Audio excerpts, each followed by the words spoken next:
Hello, I'm Daniel Reid from the School of Mathematics here at the University of Leeds, and in this podcast I'm going to say something about how you choose different integration methods.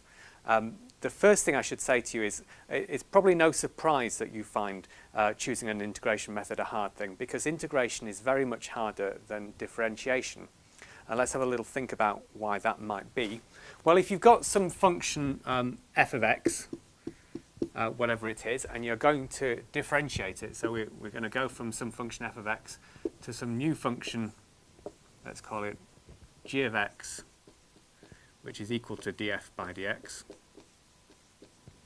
Then, as part of your course, you'll have learned a whole host of different methods for differentiating different functions. You'll have learnt about differentiating simple functions like x to the power of n, or sine of x, or e to the x, and so on. You'll have learnt different kinds of rules for differentiation, like the product rule, or the quotient rule, or the chain rule, and so on and so forth. And after a little while, having got used to differentiating these simple functions and getting used to all these different rules for product rule, quotient rule, and so on, you kind of get to a stage where you think to yourself, actually, I can differentiate pretty much anything somebody throws at me. It's a very simple mechanical process. So there's a nice sort of smiley face you get. You think, right, I can differentiate anything, more or less.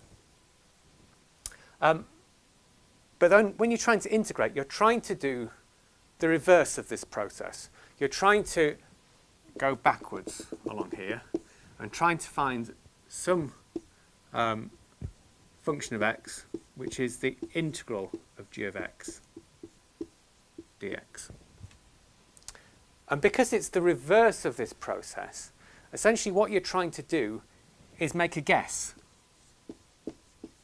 You're trying to guess what function it is I would have to differentiate in order to find g of x. And that's because it's this sort of backward kind of process. It's very much harder. So what that means is sometimes it's not so easy to spot the right answer. Sometimes you might find that you can't even do the integration. Now, these integration methods that you may have been learning about are methods to help you guess.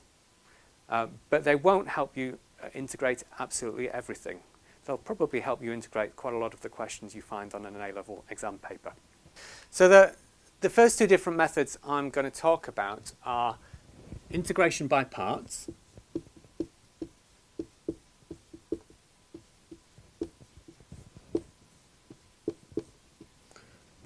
and sometimes you have to decide between using integration by parts and substitution.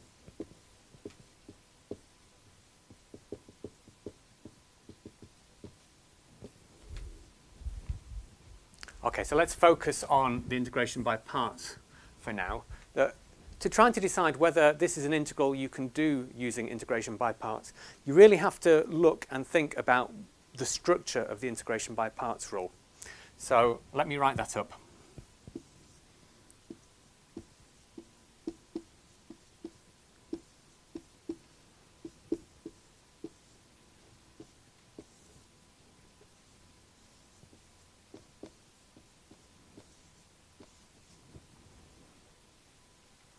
Okay, so that's the rule that you should have learnt for integration by parts. Let me read it down. Integral of u dv by dx with respect to x is equal to u times v minus the integral of v times du by dx. If you look at the structure of this, you can see that what we're integrating here is a product of two functions, u and dv by dx. And the dv by dx part of that gets integrated to give you a v there and that v there. So that's integration. So one of the things that you're going to be, that is a product inside of this left-hand side, is going to be a function that you're going to have to know how to integrate it. And the other function, u, gets left the same here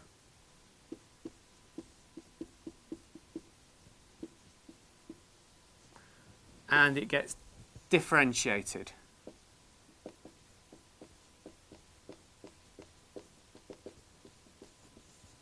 To give you du by dx in this integral on the right-hand side. So that function u is going to have to be something that you know how to differentiate. And the hope is, once you've done this process, well, you've managed to integrate this dv by dx, and that's fine. But this integral you get here on the right-hand side needs to be an easier integral. It needs to be something that you're going to be able to integrate much more straightforwardly than that one. And that's the way that integration by parts helps you. So having thought about integration by parts, let's just do an example to see how integration by parts works. So what we'll do is we'll do the integral of x times x plus 4 to the power of 3 with respect to x. Okay, so you should be looking at that and thinking, is this a function, or is this a function that I can integrate using integration by parts? And you should be looking and thinking, well, okay, there's an x there. If I differentiate that function, so let's differentiate that one, and I think I can integrate x plus 4 to the power 3, then that should leave me with something a bit simpler, because the x, when it's differentiated, will just give me 1. Okay, so let's work our way through. Let's write it out explicitly. I'm going to put u is equal to x, and so du by dx is equal to 1. And we're going to put dv by dx is equal to x plus 4 cubed. And so v is going to equal x plus 4 to the power of 4 divided by 4. Okay, so we've got everything we need to put into our integration by parts formula now.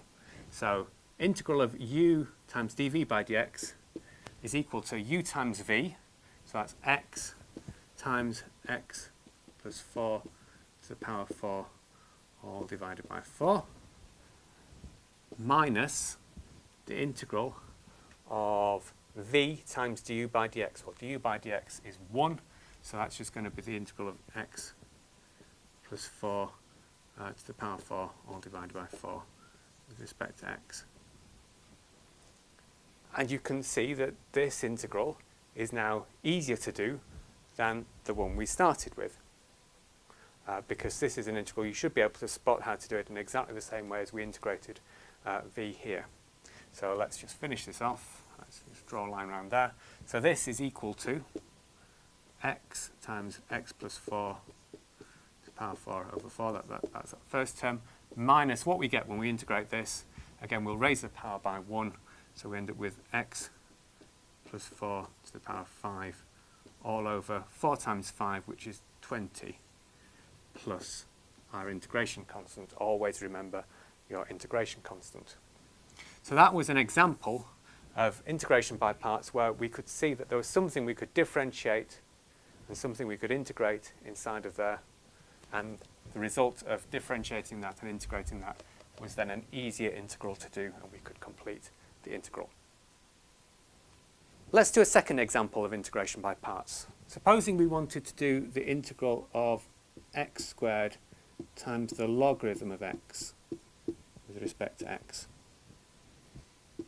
Again, we should be looking at that and thinking, well, I need something that I'm going to be able to differentiate and something that I'm going to be able to integrate so that the result is going to be easier. So, which is it? Well, quite often when people are faced with this integral, they look at it and think, well, I know how to differentiate my x squared, so let's differentiate the x squared. And then they go about trying to think about how to integrate the natural logarithm.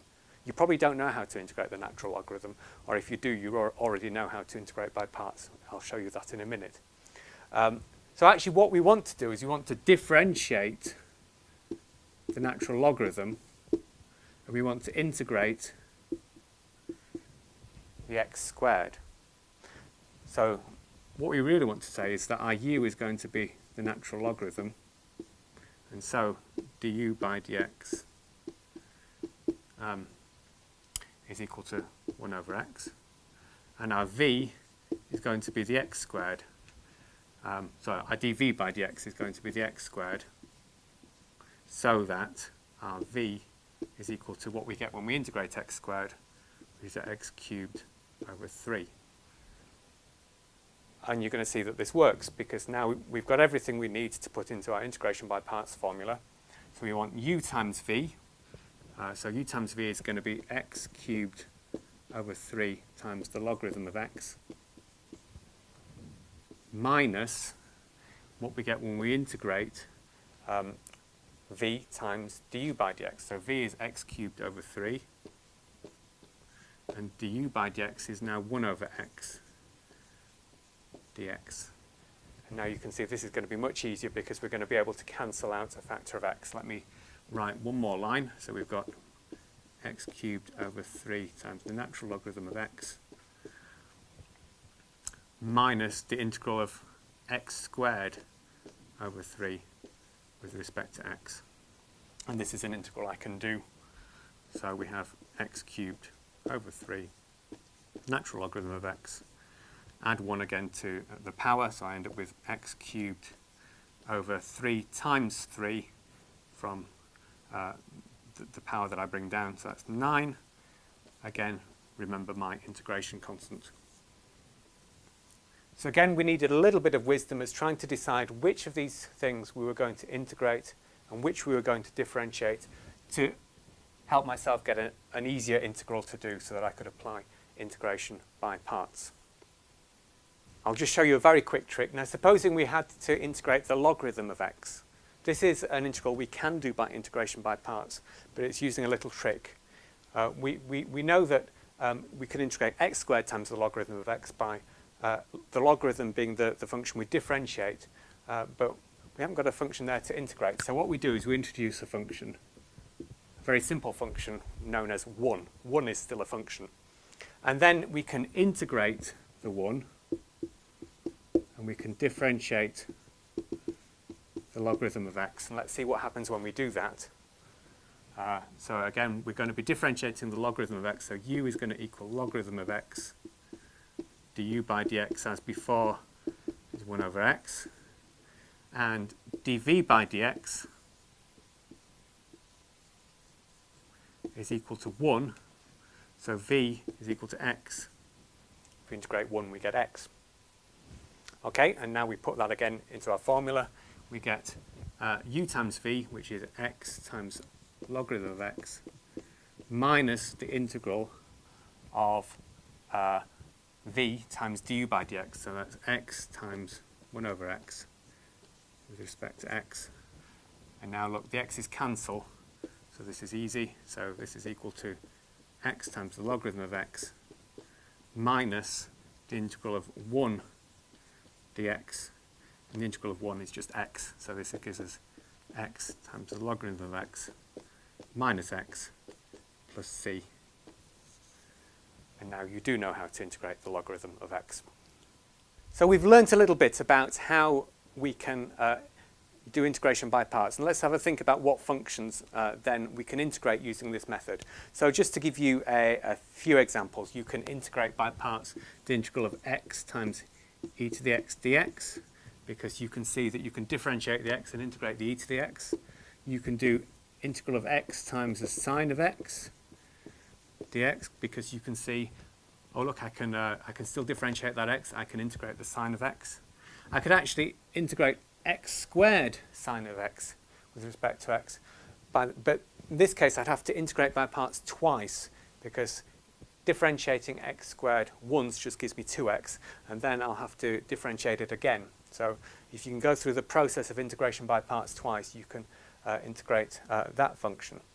But not, let's say not, the integral of x times sine of x squared with respect to x. That's not a function you can integrate by integration by parts.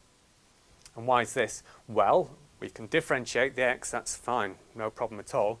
But integrating sine of x squared, don't think you can do that. I certainly can't. So that's not a function we should use integration by parts on. Well, what can we integrate that using?